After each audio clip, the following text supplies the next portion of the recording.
We're all taught a certain story about American identity. But what if a massive piece of that story, a huge chapter, has been hiding in plain sight this whole time?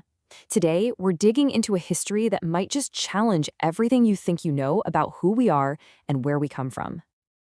It all kicks off with questions just like this one, and you're hearing them more and more. What if the true origins of many Black Americans aren't on the other side of the Atlantic, but right here, on this soil? It's a question that honestly cuts right to the heart of American history. So, what are we looking at here? Is this just a fringe theory, something cooked up recently? Or could it actually point to a part of our history that's been intentionally buried? Well, that's the mystery we're diving into. The story we all learn in school is pretty straightforward, right? It draws this really clear, hard line. Over here, you have the history of enslaved Africans, and way over there, you have the completely separate history of indigenous peoples. But what if that line isn't really a line at all? Okay, let's get into it. Our investigation really starts right now with a modern debate about identity, ancestry, and what it all means. So, on one side of this whole debate, you have the established science. You have mainstream genetic studies that generally say, yes, there are connections, but for most Black Americans, indigenous ancestry is a very small piece of the puzzle. And that one point, that's where the whole controversy really begins. To even begin to untangle this, we have to look at our first big clue, the words. The actual language that was used to label people hundreds of years ago is key, because it shows us how entire identities could just disappear or be redefined right out of existence. Take the word mulatto. Today, if you hear that word, you have a pretty specific picture in your mind, right?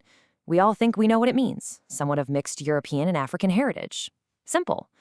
But was it always that simple? Well, check this out. In 1705, Virginia law explicitly defined the child of an Indian as a mulatto. This is a bombshell. Suddenly, a word we thought we understood meant something completely different. It wasn't just about ancestry, it was a legal tool to recategorize indigenous people. And that Virginia law wasn't just some weird one-off thing. Just a couple of decades later, one of the most important encyclopedias of the time defined mulatto specifically as a person of mixed African and Indian heritage. This tells us there was this whole other historical meaning for the word that has been almost totally forgotten. And mulatto was just the tip of the iceberg. All across the Americas, you had these other terms, pardo, mestizo, cabloco. These were words used for people of mixed heritage, and that mixed very often included indigenous ancestry. But over the centuries, all these nuanced labels just got flattened into simple, rigid boxes. And in the process, the identities they described were basically erased from the books. This wasn't just happening on paper, of course. This relabeling of people was happening for a reason. And our second clue is found in the shared and often horrific experiences of Africans and Native Americans when their worlds collided.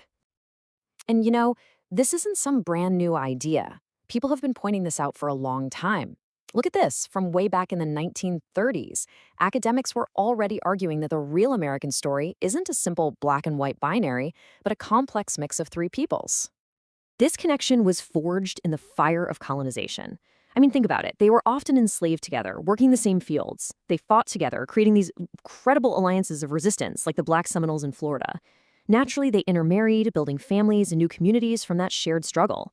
And then, that very connection was often legally erased, as new laws and census categories just lumped everyone together under labels like colored or black, wiping their indigenous heritage from the official record.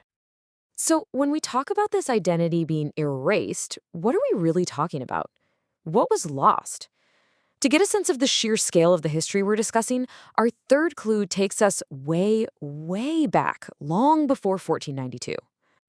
We're not talking about a few hundred years here. For thousands of years, the Americas were home to incredible empires and bustling cities.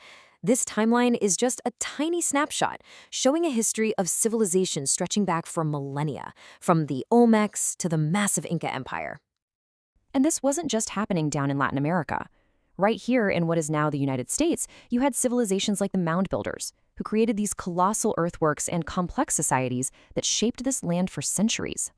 They were all part of this vast continental network of civilizations, which of course included the famous pyramids and stone cities of the Maya, the Aztec, and the Inca that we all know. And I think this quote just puts it perfectly. The Americas were never a new world. They were an ancient world with their own epicenters of culture, their own great rivers of life, just like the Nile was for Egypt. Okay, so after all that, where do we stand? Well, that brings us to our final clue, the debate itself.